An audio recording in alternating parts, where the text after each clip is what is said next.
A young girl, Ryoko Masaki, reflects on her affection for her childhood buddy, whom she secretly adores. Her emotions have stayed constant, but she never expected such a radical shift in her life. With a simple haircut, she leaves behind her disciplined, composed class rep image and steps into her new rebellious persona. At school, Ryoko's childhood friend Masato Todoroki now serves as the strict and watchful president of the discipline committee. He roams the halls giving instructions, demanding a boy button up his shirt and a girl fix her rolled-up skirt. From afar, Ryoko watches him fulfilling his duties. Today her outfit mimics the style of a delinquent girl from the latest volume of a manga she recently bought. Determined to win Masato's attention, she carefully unbuttons her shirt and loosens her collar for maximum impact. Masato's personality has remained unchanged since childhood. He always intervenes whenever he senses injustice. Her image as a serious girl no longer caught his attention, which is the exact reason she resolves to turn into a bad girl. She prepares to approach him. Before doing so, she opens the manga again to refresh herself on the key traits of a proper delinquent. As Ryoko finishes her new look, a friend watches from behind, skeptical that she can truly abandon her disciplined ways. Masato's influence, they believe, runs too deep. Meanwhile, a senior student watches Masato at work and compliments his dedication. The lad humbly accepts, admitting that all his efforts are for his childhood friend, whom he still wants to get closer to. The senior laughs, suggesting she must be his master, and expresses his interest in meeting her someday. Masato confirms that she should be arriving soon. Just then, Ryoko appears in her disheveled outfit, a mini skirt and shirt partially unbuttoned. Masato freezes at the sight of her and wonders if she is really Ryoko. She greets him casually, confident that her plan is working. The senior grows aggressive, visibly disturbed by her violation of school dress code, but Masato steps in and asks to handle the matter personally. Ryoko starts to feel embarrassed, assuming he's attracted to her, and realizes that playing the delinquent carries more impact than she expected. Despite her unease, she walks upstairs, ignoring Masato's call. Internally, she feels victorious. His reaction proves he's finally paying attention. Though embarrassed by her own outfit, she remains hopeful that he now sees her as a full-fledged delinquent. But his response catches her off guard. Rather than reacting with anger or desire, he calmly calls her appearance a cosplay, complimenting her dedication while advising her to save such outfits for outside school. She feels disappointed. Her effort is dismissed as nothing more than playful imitation. Due to her long-standing serious reputation, Masato refuses to believe she has genuinely turned delinquent. Later in class, Yui reacts with disbelief. Seeing Ryoko follow through with the entire delinquent plan shocks her. She jokes that love must truly be blind. Ryoko urges her to speak softly. Yui senses something unusual and encourages Ryoko to simply confess her feelings. But she refuses. She doesn't seek a confession. She wants to revive Masato's interest. Her plan is to become a bad girl, attract his attention, and then gradually interact with him more. Ryoko believes she's already changed, that she's a new version of herself.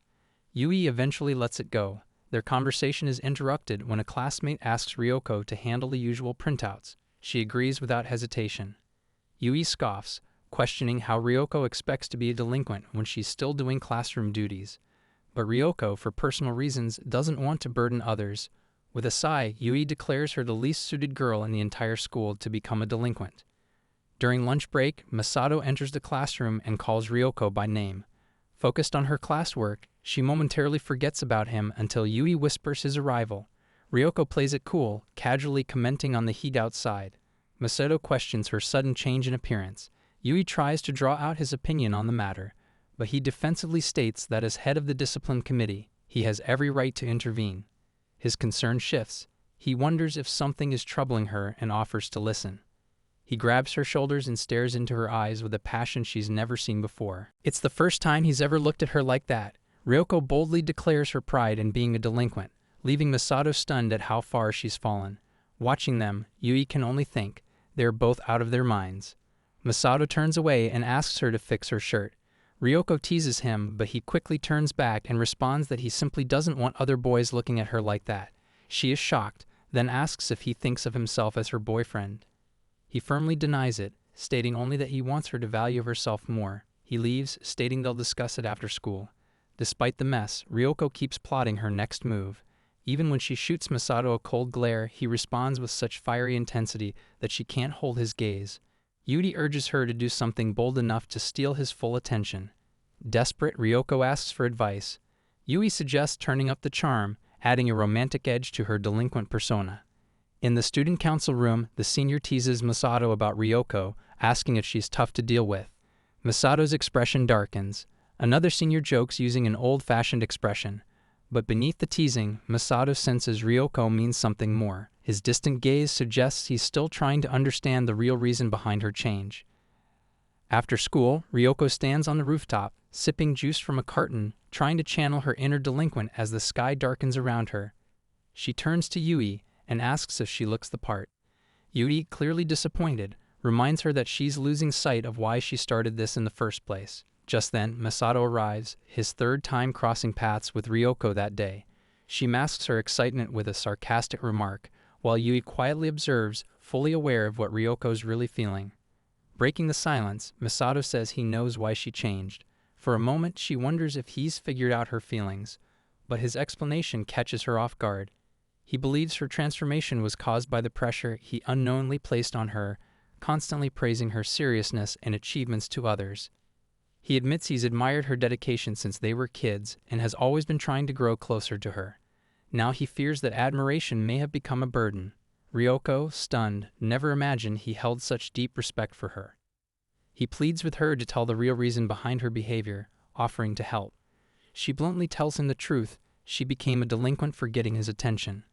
As he prepares to respond, he notices for the first time that she's not wearing her glasses. Momentarily speechless, he then regains his composure and promises to help her return to normal. He calls for a temporary retreat for the day. Yuri, watching from a distance, believes there's no need for Ryoko to keep pretending. But Ryoko, now uncertain, begins to think that remaining a delinquent might not be such a bad idea after all. The next day at school, she's again dressed in her delinquent outfit. Masato warns her to rethink her decision, but she has a daring expression. Meanwhile, Yui looks at them both and declares them helpless. The school bell rings as Masato walks behind Ryoko, informing her about the upcoming fitness test that will be conducted across the entire grade. He views it as the perfect opportunity to bring her back to her usual self. Ryoko, already anticipating this, welcomes the challenge. Yui observes them and notes that both seem unusually charged with energy. Ryoko silently wishes they were in the same class so she could spend more time with him. Yui reminds her that today's fitness test includes a joint class, giving them the chance to meet again. Determined to make the most of the opportunity, she plans to ensure Masato's full attention remains on her. Yui, fully aware of the less than noble intentions behind Ryoko's delinquent persona, warns her that students must pair up for the class and offers to team up. But her focus is on Masato, curious and jealous at the thought of him possibly pairing with another girl. She muses how it would be difficult since they're in different classes, even if they share this joint session. Before Ryoko can overthink anything, the classroom door bursts open. Masato strides in without hesitation and declares that he's partnering with her. Yui, unsurprised, had seen this coming. Ryoko demands an explanation, and Masato reminds her that today's the day he promised to set her straight. She mentions that she's pairing with Yui, but he refuses, insisting on staying close to her. He then points out how sloppily she's wearing her jersey and tells her to zip it up if she wants to be his partner. She smirks and dares him to do it himself. He steps closer and reaches for the zipper, but the jersey is too tight across. Flustered, he quickly backs off and mumbles an apology. Ryoko, playing it cool, brushes it off like it's nothing. Yui reminds them that class has already started. Masato tells Ryoko that the warm-up exercise requires pairs to stretch together, back to back. The sudden closeness sends a shiver down her spine. He reminds her to stretch properly. As their backs meet, Ryoko feels the force of his build, quietly noting how much he's grown since they were kids. Back then, they were nearly the same size. Now the difference is impossible to ignore. When she leans back during a stretch, a few classmates start whispering, making awkward comments about her figure and speculating about her diet. Without warning, Masato grabs her hand and pulls her toward the gym. She protests the rough handling, but he insists on staying close, claiming that if he lets her out of sight, she'll escape. Despite the situation, she secretly enjoys walking beside him like this. It feels like a date. He explains once again that he's only partnering with her to use this chance to restore her to normal. However, he also reveals that the time he spends with her is precious. She is stunned by his words. The realization that he values and cares for her leaves her speechless. Yui, watching from afar, suspects it means something else. The grip strength test begins next. Masato rolls up his sleeves, revealing toned muscles that catch Ryoko's full attention. She admires them, wishing she could hold on to him and act like a fragile girl.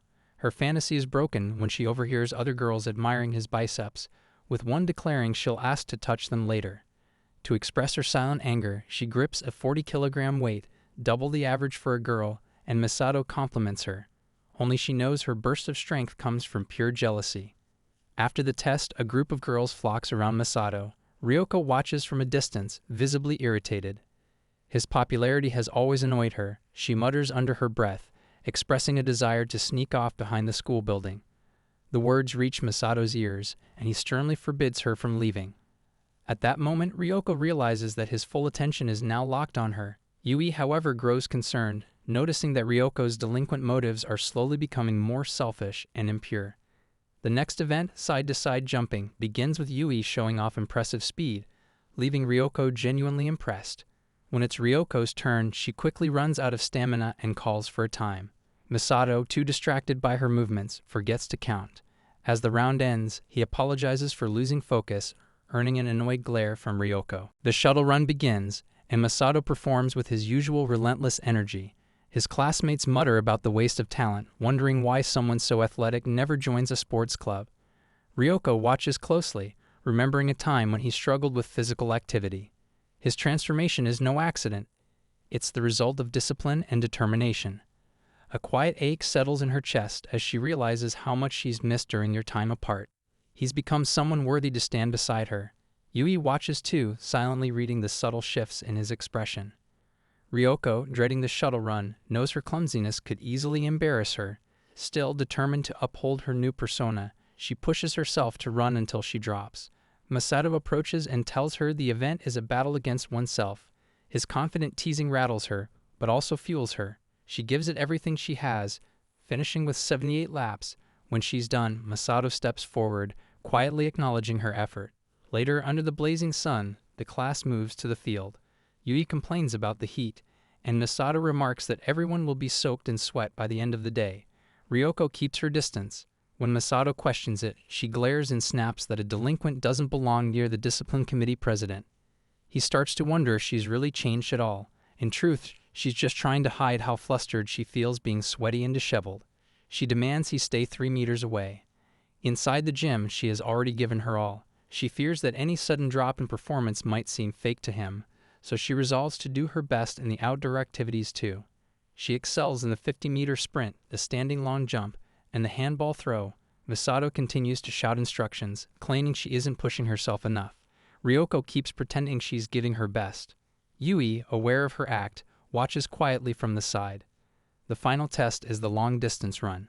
After the boys' round ends, the teacher announces the girls' turn. Ryoko sees this as the greatest hurdle yet. Masato, still composed despite finishing 1,500 meters, walks up to her. He says he wishes he could run alongside her, but the gender split prevents it.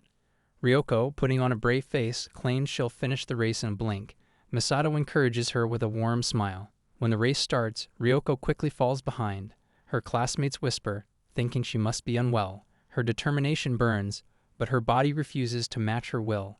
The exhaustion builds, though she is used to physical strain from middle school. Still, she clings to the image of a delinquent. A real bad girl, she believes, saves everything for the final moment. With that in mind, she plans to unleash a dramatic finish. Just as she braces herself, a sharp pain shoots through her ankle, and she collapses. The pain makes it difficult to even stand, but she refuses to look weak in front of Masato. Lying on the ground, she debates whether to wait for a teacher. Then the sound of hurried footsteps approaches. Masato appears, asking about her condition. He explains that he stayed behind to collect cones after finishing his race and feels lucky to have found her in time. He kneels and offers her a piggyback ride to the nurse's office. She hesitates, but he insists, warning her against further injury. He reassures her that her efforts throughout the fitness test are more than enough. Reluctantly, she agrees and climbs onto his back. When he asks if she's heavy, he receives a gentle response that her weight doesn't bother him. She comments on the breadth of his back, which she noticed earlier during their warm-ups. They used to be the same size as children. Masato explains that he worked hard for this growth. He then returns to the topic that haunts him, her transformation. He confesses that, no matter what changes, she is still a senpai to him, someone important in his life. He promises he won't give up until she returns to her old self. She realizes he sees her as precious. The thought sparks a quiet question in her mind, whether he will still care if she stops acting like a delinquent. Masato speculates aloud whether she only became a delinquent to dress more casually. She dismisses that assumption without hesitation. The next morning, Ryoko arrives at school. Yui greets her and asks about her injury. Ryoko thanks her for bringing her belongings to the nurse's room. Yui teasingly mentions the Prince Charming who gave her a piggyback ride. Ryoko is stunned, unsure how she found out.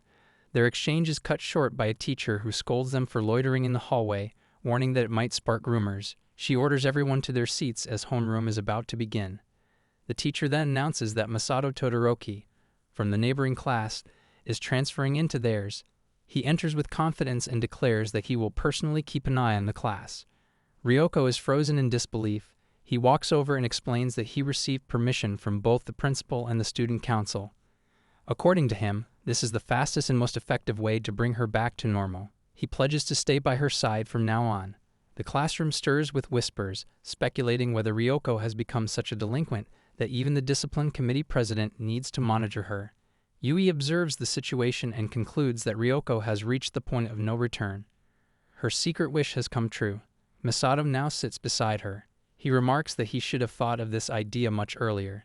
Deep down, Ryoko is anxious yet excited. In the morning, outside the classroom, Masato greets Ryoko and casually admires her flashy appearance. She responds with a greeting of her own but wonders why he looks pleased despite her rule-breaking outfit. He replies bluntly that while he never overlooks violations, his priority right now is fixing her, with his own hands and before his own eyes. Ryoko feels a rush of frustration. Around them, classmates begin murmuring about their dynamic. One boy compares their situation to a battle manga, where one character's downfall begins the other's rise. Ryoko, encouraged by the idea that Masato feels energized by her behavior, prepares to spend another day as a bad girl. Yui doesn't fully understand what's going on, but finds it entertaining. Ryoko starts with the basics, sitting with her careless posture, knowing a true delinquent never sits with a straight back. She is determined to show Masato something he has ever experienced. Unexpectedly, students begin staring at her. Meanwhile, homeroom begins. Masato steps up to guide the class and instructs everyone to prepare. Ryoko sits silently. If she acts too calm, he might suspect she's faking her delinquent identity. But even after reading through manga and watching delinquent-themed shows, she finds herself short on solid ideas. She briefly considers messing with the teacher but dismisses it. During the first period of Japanese class, she decides to nap in class, assuming it'll provoke Masato. Quietly, she shuts her eyes and dozes for 10 seconds, expecting a reaction. But he doesn't even glance her way. In the second period of math, she plans to eat lunch early during class, especially since Masato is sitting right next to her. As she reaches into her bag to pull out her lunch, she realizes she left it at home. Back at the Masaki residence, her mother finds the lunchbox still on the table and sighs. Ryoko's plan collapses again. Yui, watching her flail, senses the desperation building fast. In the fourth period of Japanese history, Ryoko thinks of confronting the teacher. She wants to start a verbal brawl, but the moment Miss Mimi, the kindest teacher in the school, calls on her, Ryoko's nerve crumbles. She stands up to answer a question about military house laws, unable to force herself to be mean to someone so gentle and soothing. At lunch, Yui checks in on Ryoko's growing list of failed strategies. Our girl, dejected, asks for another idea. Yui offers a bold, risky plan, but Ryoko claims she's already heard this before. Yui insists it would work, but Ryoko snaps, accusing her of enjoying the collapse of all her hopes and dreams. Yui, seeing her unravel for the first time, grows concerned. She offers to help with some acting practice to make Ryoko's delinquent persona more convincing. She listens, and Yui suggests various scenarios: extortion, grabbing her by the collar, or even punching her. Ryoko refuses to do any of these to her close friend. Yui concludes that perhaps Ryoko just isn't cut out for being a delinquent after all. Meanwhile, Masato reflects on Ryoko's unexpectedly proper behavior throughout the first 4 periods. She doesn't cause any trouble and seems far calmer than he anticipated. A memory from their childhood surfaces, how she once helped him grasp difficult concepts in class. It's been years since they've sat together like this. Then, a wild thought strikes him. What if she's becoming a delinquent just so he'll ask for her help again? He quickly shakes it off, recognizing how absurd it sounds. Later, as the girls come down the hallway, Yui reminds Ryoko to stick to the planned script. She casually suggests a practice round before they do anything serious. Just then, their homeroom teacher walks by. She pauses, recognizing Ryoko and recalling the unusually intense look she had that morning. Her gaze lingers on the girl's freshly dyed hair, and she begins to suspect that sleep deprivation might be behind the sudden change in behavior. But that impression shifts dramatically when Ryoko abruptly blocks Yui's path, propping one foot against the wall with a smirk. She threatens Yui for bumping into her, hurling repeated insults that stun the teacher. The display forces the teacher to finally believe that Ryoko has genuinely transformed into a delinquent. After wrapping up their practice session, Ryoko starts doubting whether she can pull off this behavior in front of the whole class. Yui, however, stays encouraging. During 5th period English, Ryoko locks her gaze on Masato, wondering what action might shake him. She longed to see him up close again, and now he's right beside her. But he's not the same boy from the past. Focused and absorbed in his notes, he captivates her, and she wishes she could freeze this moment and set it as her phone's home screen. Her dream shatters when the teacher calls her out, scolding her for daydreaming and criticizing her improper outfit. The accusation of being a delinquent stuns her. She wasn't acting out just now, she was simply watching Masato. Without thinking, she voices a strange comment, confusing him. He then asks for her help with a question, and a wave of nostalgia washes over her. This moment reminds her of their childhood, when she often supported him academically. But then another thought strikes. If she helps him, he might realize her transformation is just a farce. He'll think she's still the same reliable, intelligent girl, and all of her delinquent efforts will crumble. Deciding to hold her ground, she tells him to ask the teacher instead. Yui watches the exchange and wonders. Ryoko explains that her bad girl persona is gaining momentum, and she's trying her best to convince Masato that she's truly changed. Still, she fears her behavior might be making others uncomfortable. She doesn't want to create anxiety for her classmates. Yui recalls a conversation she overheard days ago. Several classmates had expressed concern over their class president's strange shift in personality. A girl remembered Ryoko proudly declaring herself the baddest girl ever. A boy had speculated about the root cause, noting how diligent she had always been. They all admitted to having gone through rebellious phases themselves and agreed to quietly support her while she finds her way. The girls decided to cheer her on as their leader. Yui assures Ryoko that she doesn't need to worry about the class. Reassured, she resolves to continue her delinquent behavior without guilt. Their conversation is cut short when Masato asks to speak with Ryoko privately.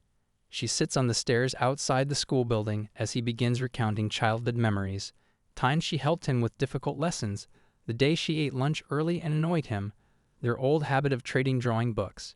Her face lights up with each recollection. Masato then reveals an observation. He believes she's acting like a delinquent to eventually join the disciplinary committee. In his mind, she's staging this rebellious phase to later demonstrate how people can be redeemed, using her transformation to inspire others in the next student council election. He praises the cleverness of the idea. Ryoko, boiling with frustration, grabs his shoulder and tells him to stop projecting his strange theories onto her. Despite her anger, she finds comfort in knowing he still thinks about her so much. He sits beside her in the same class. Everything she wished for is already within reach, though she hadn't realized it. She questions whether continuing her bad girl act is still necessary. Instead, she challenges him to redeem her, now that they're side by side every day. Masato accepts, stating that once he sees her return to normal, he'll go back to his original class. Later that night, Yui gets ready for bed when Ryoko calls, urgently asking for help with blackmail, mugging, fighting, and even faking a school bike explosion.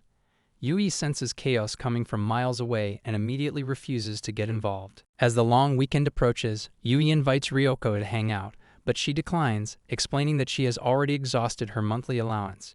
Yui is shocked since the month isn't even halfway through. Ryoko admits that living as a bad girl costs more than she expected. She lists the colored contact lenses, her hair dye, the delinquency-themed manga, movies, and merchandise she's bought as references. She even reveals her pricey brass knuckles.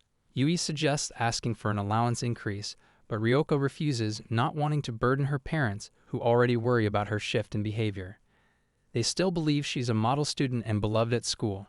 Yui concludes that the only remaining option is to find part-time work. Ryoko agrees but doubts she'll be hired anywhere with her current look. Yui jokingly recommends adult establishments, suggesting they wouldn't mind her appearance. Ryoko imagines Masato's horror upon discovering such a job and panics about her classmates' opinions. Realizing the misunderstanding, Yui apologizes for the suggestion. As they walk, they stumble upon a flyer advertising a job that welcomes all hair colors, pays 1,200 yen per hour, provides meals, and accepts beginners. There's a small print note about female applicants only, which is common for cafes these days. Yui notices a line about various costumes but keeps quiet, secretly amused, and a little curious. She immediately calls the number and introduces herself as a high school student applying for the job. Meanwhile, Mei Hirazawa, the cafe owner, prepares for a new hire. After winning the lottery 6 months ago, she left her 9-to-5 job and opened a dream cafe filled with cute girls, fluffy uniforms, and sweet-themed menus. Murami, one of the staff members, requests a few days off to visit her parents in Kyushu, and Mai gladly approves. Murami worries that they'll be understaffed. Mai reassures her that a high school girl called yesterday and agreed to fill in. She imagines this girl as someone cute and shy with glasses, similar to another part-timer. Just as she discusses this, Ryoko bursts through the door, announcing her arrival for the interview. Mai and Murami are stunned by her tough, delinquent appearance.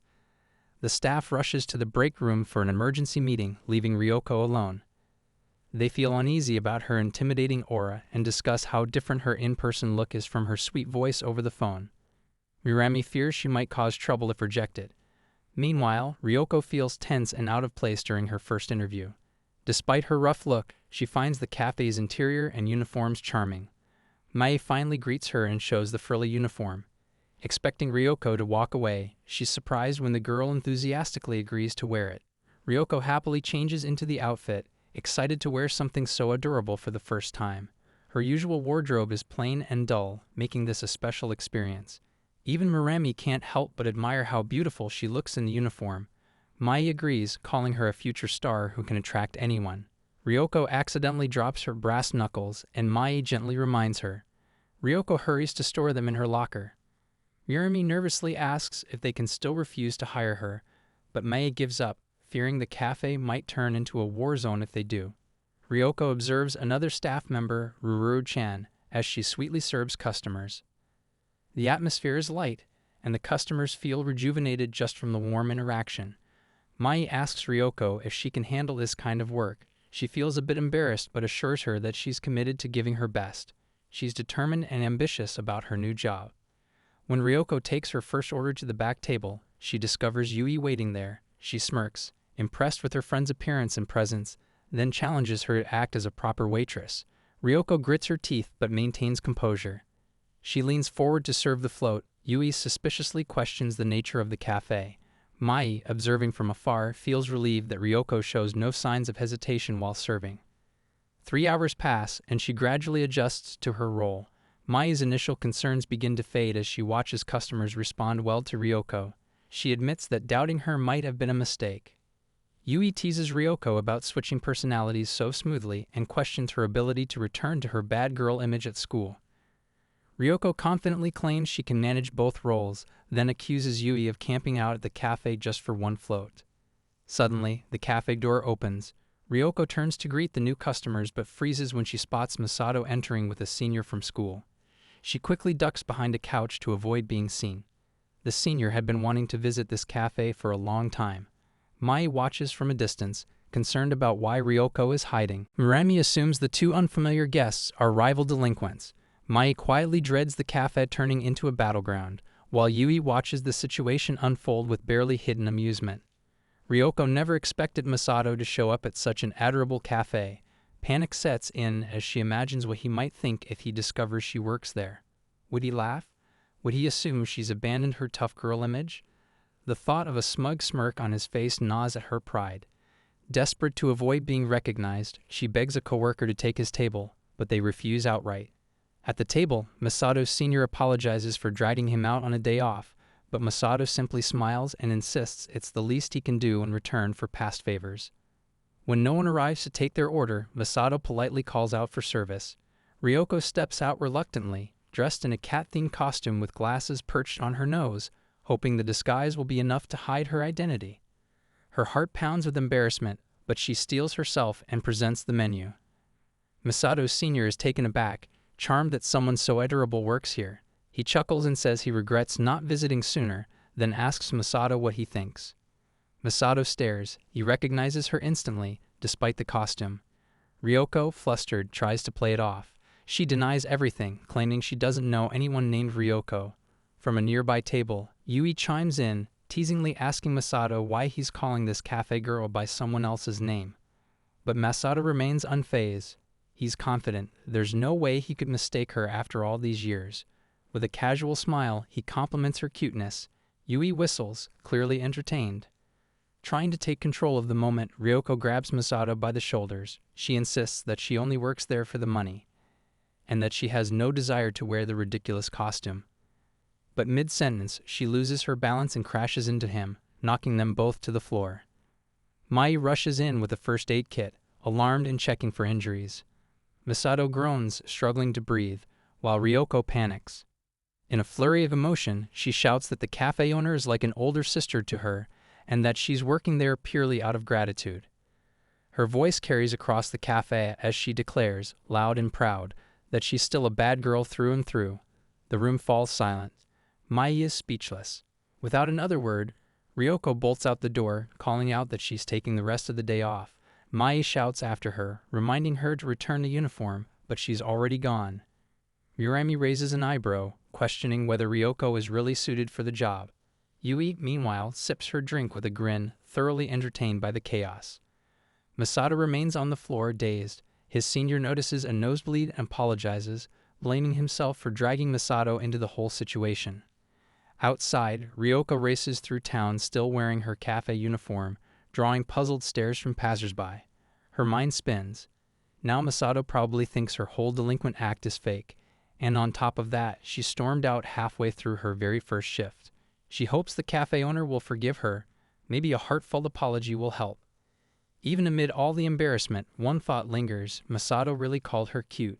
She can hardly believe he said it. Back inside the cafe, Masato silently regrets not snapping a photo. Meanwhile, Ryoko's impromptu costume parade continues to turn heads, and the cafe grows even more crowded. From behind the counter, Mai sighs and calls out for Ryoko to get back. The next day in the school restroom, Ryoko is troubled by the thought of how to explain her part-time job at the cafe to Masato. She fears he might assume she has abandoned her delinquent persona. Her anxious thoughts are interrupted by the conversation of two girls. They are chatting about the return of a student known as the Silent Wolf, a fearsome delinquent girl who has just come back after a month-long absence.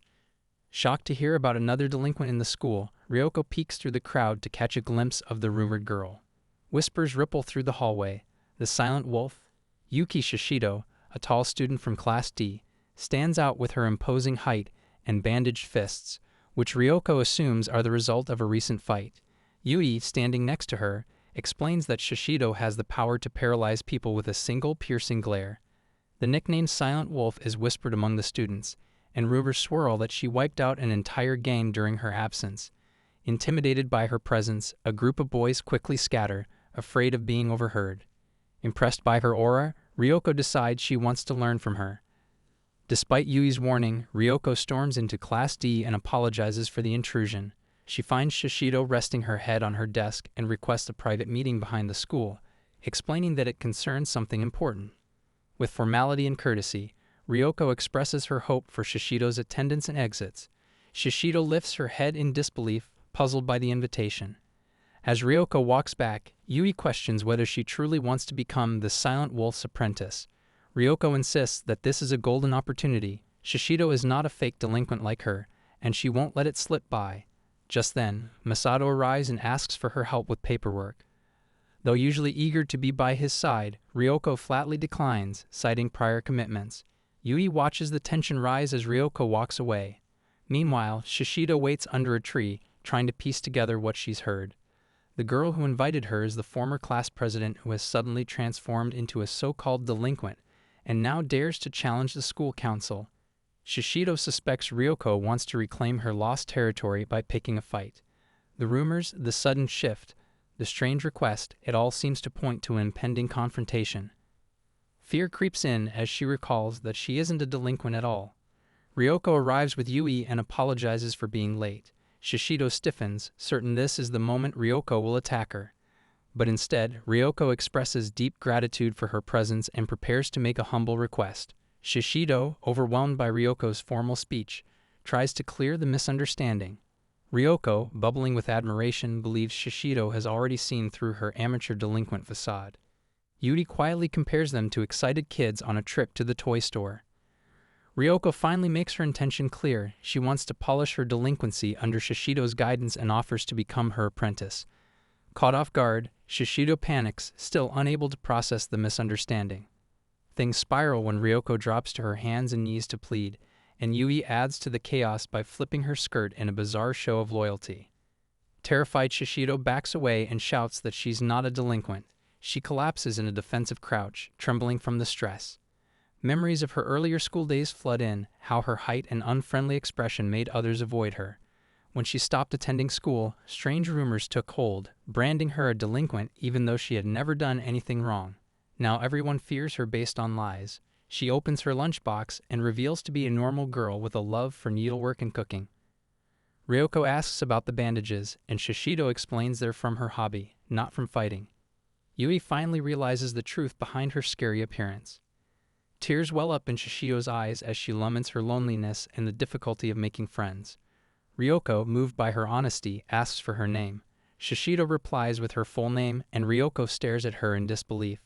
It feels like she's been tricked, and her earlier enthusiasm quickly turns into guilt. She apologizes again for forcing her own hopes onto Shishido without knowing her real story. Still, Ryoko expresses a genuine desire to understand Shishido better. Standing quietly, Shishido admits this is the first time she's made direct eye contact with someone from her grade. After a pause, she asks whether Ryoko is truly a delinquent. Before Ryoko can respond, Yui lightens the mood by revealing the truth, that Ryoko's recent transformation is all part of an effort to catch the attention of her childhood crush, Masato. Embarrassed, she flares up for a moment but quickly calms down. Shishido is surprised by the revelation, but Ryoko sees it as a step toward friendship. The shared moment brings laughter, and the three girls giggle over their tangled situations. Ryoko reassures Shishido that she'll always support her, and with a smile declares her a friend. Though still a little stunned, Shishido accepts it. The three walk back together, catching the attention of nearby students, many of whom are shocked to see Ryoko casually chatting with the girl they believe to be the infamous Silent Wolf. As they make their way down the corridor, Ryoko walks proudly, enjoying the sudden buzz around her. She leans towards Shishido and quietly asks if she's truly okay with being misunderstood. Shishido responds sincerely, saying she's willing to play along with the image if it helps Ryoko's love life. Even if the nickname wasn't one she chose, she's happy to support their new friendship. Ryoko is deeply touched by her words. Soon after, Masato appears. Ryoko tenses slightly as Shishido, curious, confirms that he's the boy Ryoko likes. Ryoko nods, and Shishido offers to help however she can.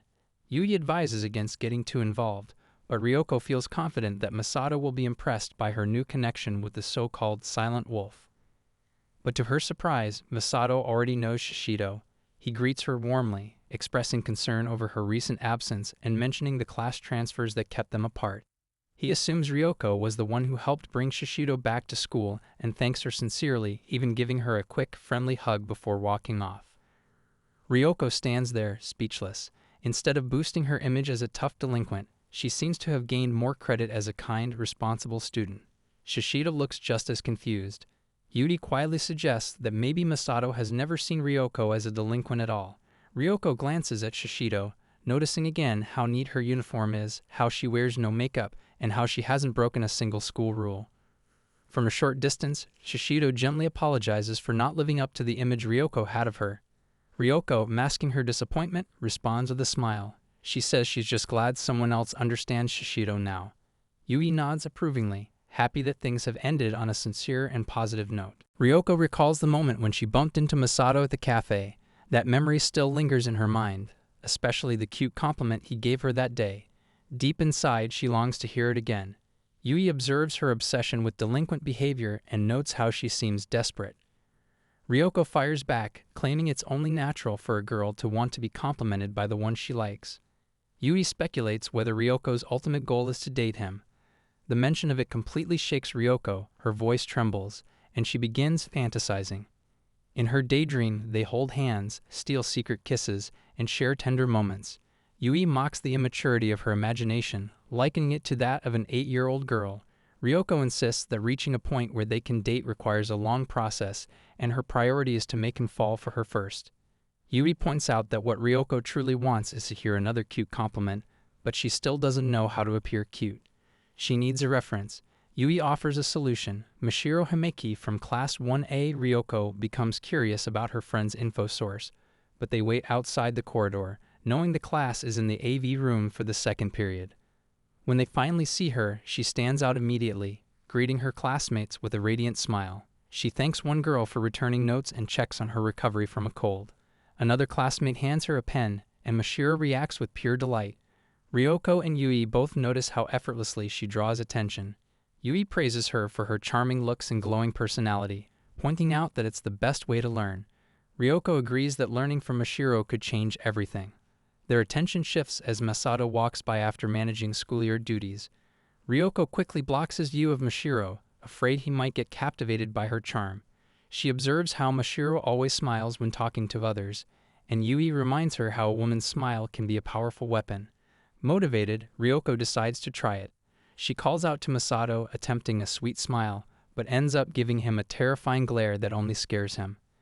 Then she notices Mashiro gently touching a boy's hand as he hands her a notebook. Jealousy stirs in the other boys, and Ryoko considers how intimate touches could influence emotions.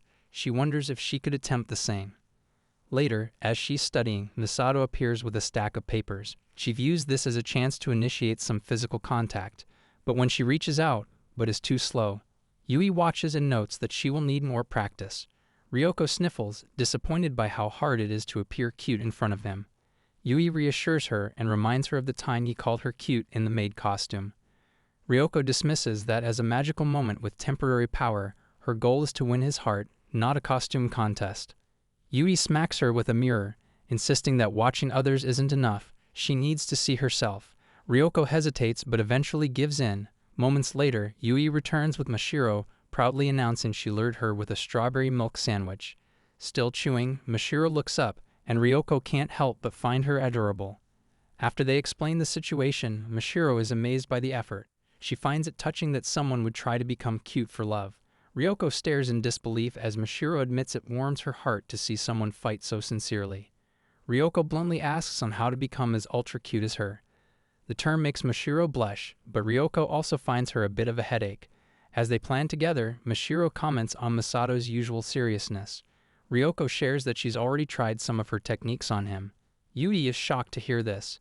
Mashiro suggests that serious boys like Masato often react to girls who appear weak and in need. She's seen this kind of behavior on TV, and it always makes her feel soft-hearted. Yui doubts her real-world experience, but Mashiro proposes that Ryoko try acting weak. She decides to test the idea by pretending to be unwell, waiting outside with a faint, fragile look. Masato notices immediately and rushes over, alarmed by her pale face and exposed skin. His instincts kick in as he quickly buttons her shirt, flustered at the thought of others seeing her like that. His reddened face confirms the tactic worked. Mashiro peeks from behind a door, pleased, while Yui watches with mild disapproval. Later, Ryoko returns, ready for the next step. Mashiro, out of ideas, offers only a helpless, innocent glance. Yui catches the look and suggests Ryoko try it too, especially given her height difference with Masato. She agrees, but before she can act, Mashiro calls out another idea. Yui encourages her to go for it, thinking it might boost her charm. Ryoko smirks until Mashiro warns her not to use that face. Mashiro then suggests a tsundere approach, fitting for someone already posing as a delinquent. Ryoko is game. Yui remains skeptical. Approaching Masato, she criticizes his lecturing tone and coolly hints they should hang out sometime. She tries to stay aloof, gauging his reaction. To her surprise, he seems pleased, sensing a glimpse of the old Ryoko. Yui quietly notes that the real her is starting to come through. Exhausted, Ryoko admits that chasing cuteness is harder than expected. Mashiro gently reassures her she's already cute without trying. When Yui asks what she finds cute, Mashiro says it's Ryoko's determination to win Masato's heart, something she's never felt herself. Ryoko protests, flustered, while Yui pushes for more. Mashiro adds that her awkward delinquent persona is oddly charming, though she clearly doesn't know the full story. Yui remains indifferent, but Ryoko feels a quiet sting from the unintentional insult. As lunch ends, Ryoko suggests continuing later. Just then, Masato appears and calls her name. She turns, heart pounding, only for him to stare silently.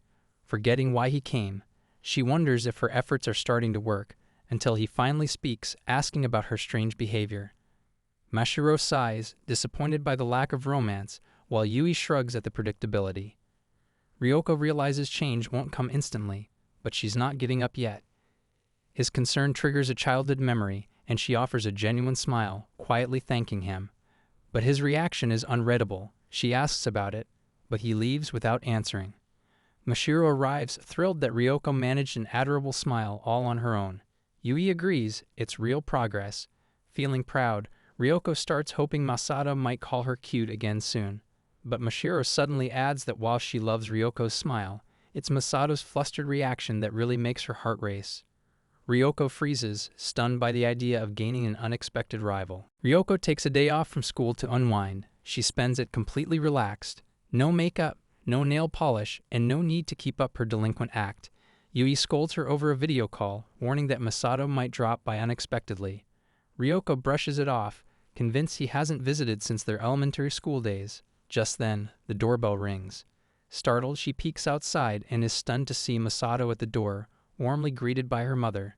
Her mom, surprised and delighted, compliments how much he's grown. He explains that he brought a box of apples from relatives and thought Ryoko's family might enjoy them. Her mother cheerfully mentions how much Ryoko loves apples, unaware that she's listening from upstairs.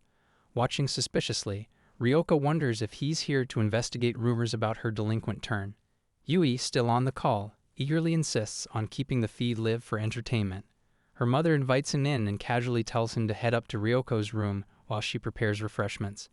In a panic, Ryoko scrambles to tidy herself, but with no time to properly change, quickly pulls a bed cover over her underclothes. Masato walks in unannounced, prompting her to scold him for not knocking. He apologizes, taking in the room, and remarks that it hasn't changed much since their childhood. Surrounded by shared memories, both of them grow momentarily nostalgic. He notices the books on her desk and comments on her shifting interests. Embarrassed, she regrets not hiding them. He also points out the uncharacteristic mess, surprised by the state of her room. Unknown to him, the clutter was caused by her scrambling to prepare, and secretly, she hopes it reinforces the illusion of her delinquent lifestyle. When he checks the time and realizes it's already 2 in the afternoon, he scolds her for still being in bed and casually tugs at the bed cover. They stumble and fall onto the bed in the commotion. Startled, he finds her still in her underclothes and quickly looks away. She angrily explains she had no time to change thanks to his surprise visit and tells him not to stare. She grumbles that it isn't cute. Before things grow more awkward, her mother enters with a plate of peeled apples. Ryoko hurriedly tells her to leave it, while Masato gently reminds her to speak more politely. Her mother smiles, noting how close the two of them seem. After she leaves, silence falls. Masato apologizes again, and Ryoko brushes it off, though a part of her can't help imagining how differently things could have gone if her mom hadn't walked in. Trying to ease the mood, he compliments her outfit anyway, calling it cute. Ryoko, embarrassed, tells him to turn around so she can finally get dressed. Yui, still on the video call, mutters that Ryoko should kick him out after that comment. Her younger sister briefly enters to borrow comics, but Yui ignores her. While changing, Ryoko asks why he really came after so long. She suspects the apples were just an excuse. He admits that she's been on his mind and that he wanted to understand how she's changed. As the head of the disciplinary committee, he also feels a sense of responsibility. Ryoko falls quiet, then asks if he'd still care if he weren't in that position. He tries to reassure her, but accidentally turns toward her. She yells at him again, and he apologizes, trying to lighten the moment with another clumsy comment. Yui, amused, tells her sister it's like watching a comedy drama. Masato insists that his concern goes beyond duty. Ryoko softens, admitting she's always respected him, even before middle school, and it hurts that he only seems to care now that she's changed. Before he can respond, she cuts in and says what really matters is that they're spending time together again, like old times. She recalls a childhood memory when she shared candy with him, and with a small smile, stabs a slice of apple and offers it to him. He's taken aback by her memory, feeling something shift. In that moment, he realizes he needs to stop viewing her through the lens of his title and see her as his old friend again. Maybe that's what will truly bring them closer. Ryoko is surprised by the change in his attitude, unsure if he really means it. He confirms it, but adds that he still wants to understand what led to her transformation. That stirs her anxiety. What if he pulls away once he has all the answers? After they finish the apples, he stands to leave, saying the visit gave him clarity. Ryoko debates changing into cuter clothes but hesitates, caught between regret and longing. Masato assures her that things can change, even if slowly, and suggests they work toward regaining their old closeness. Left alone, Ryoko sighs, feeling like he's drifted out of her life again too soon. In a quiet moment, she lifts his spoon and moves to kiss it, only to freeze when Yui reminds her she's still on the call. Mortified, Ryoko realizes Yui has witnessed the entire thing. Ryoko discusses her recent roadshow experience with Yui and Shishido. Yui notices that Ryoko is acting more like a typical high school girl, one who prefers Yakuza movies over romantic ones. Shishido feels a quiet joy, as spending breaks with friends has always been her dream. When Ryoko asks for her opinion on such movies, Shishido admits her own taste is rather dull, though she remains determined to be helpful for her cherished friends. Ryoko proposes having lunch on the rooftop. As they prepare, Shishido lingers in thought and brings up Ryoko's approach toward Masato. Ryoko denies having any such strategy, but Shishido claims to have some plans of her own. While Yui shows no interest, Shishido suggests staging a fight near Masato. According to her plan, if Masato sees Ryoko defeating someone as tough-looking as Shishido, he might finally see her as a true delinquent. Ryoko feels unsure about the idea, especially the prospect of engaging in such a dramatic act, but Shishido insists. She even pulls out a tube of blood paste to fake an injury, shocking Ryoko. Shishido then explains that the paste is a prop from her father's studio job, and she plans to smear it around to make their fight look real. Ryoko grows concerned that Masato might get angry and report her, potentially leading to expulsion. In her mind, she imagines his disappointed expression, worse than anything she could have expected. Yui, seeing where this is headed, advises Shishido to visit the nurse's room, though they haven't put the plan into action yet. Later, during the next class break, Shishido apologizes for stirring up the situation. Ryoko admits she managed to smooth things over somehow. Still determined, Shishido reveals more wild ideas and even pulls out a crowbar and nunchaku. Ryoko, touched by her devotion, calms her down and expresses appreciation, but warns her not to endanger herself for her sake. Shishido apologizes again for the misunderstanding. Yui reminds them of their upcoming class and suggests they continue the conversation later. After class, Ryoko and Yui wait on the rooftop, but Shishido doesn't show up despite being told to. Yui compliments Shishido's dedication and notes that being her first ever school friends, she isn't doing this for fun, she simply wants to hold on to them. Ryoko finally grasps the motive behind Shishido's actions and feels guilty for rejecting her efforts. Yui, having brought Shishido's bag from the storage room, suspects it contains more surprises. On inspection, it turns out to be packed with various fighting props. Both girls are stunned and question whether these items truly came from a movie studio. Yui jokes that it resembles a collection from a police raid photo. Ryoko, now worried, suggests they hide the contents quickly to avoid trouble. Before they can act, Masato arrives. He sees the weapons and asks for an explanation. Ryoko realizes her odd encounter raid is acting up again. Yui quickly removes herself from the scene, saying it's up to Ryoko and Shishido now, and heads off to find Shishido, thinking it might be fun to bring her straight there. Meanwhile, Shishido sits alone outside the school building, assuming Ryoko must be tired of her and waiting on the rooftop out of obligation.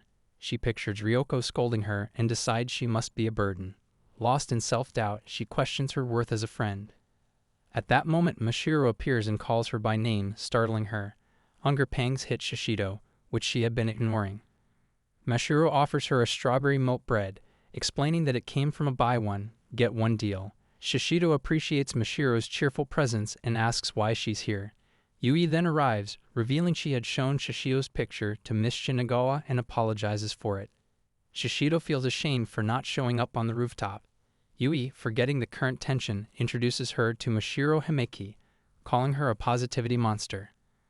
Mashiro delights in the nickname and begins to act playfully. Shishido finds her brightness warm, almost like the sun. When Mashiro brings up the fake blood incident in the corridor, Yui casually explains that it was all for Ryoko's sake. Mashiro expresses admiration for such commitment. Shishido tries to change the subject, feeling deeply embarrassed. Despite that, Mashiro keeps praising her, even joking that she might show up in only her underwear to support Ryoko, an idea both Yui and Shishido find extreme. Shishido now begins to understand why Miss Shinagawa suggested she meet Mashiro. Mashiro asks about lunch plans with Ryoko, and Yui explains Ryoko has other things to handle. Still, Mashiro suggests they go to the rooftop and wait.